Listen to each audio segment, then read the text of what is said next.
దేవా దేవరమ్ము కావుమయమమ్ము చిన్నవారమయ్యా మంచి బుద్ధులివ్వు మంచి మనసు నివ్వు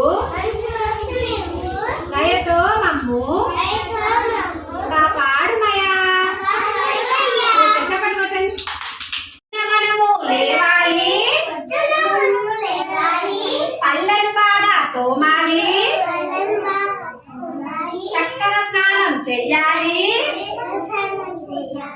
ఉతికిన బట్టలు కట్టాలి తలనూనున్నగా దువ్వాలి అన్నం చక్కగా తినాలి చకచకబడికి వెళ్ళాలి గురువుకు దండం పెట్టాలి ఆడుతూ పాడుతూ నేర్వాలి అమ్మా నాన్న మెచ్చాలి పేషన్ అందరు పొగడాలి అందరు పేషన్ పొగడాలి చేయటం వెరీ గుడ్. చప్పట్లు కొట్టండి చప్పట్లు కొట్టండి. అబ్బా సూపర్ చేస్తున్నాం.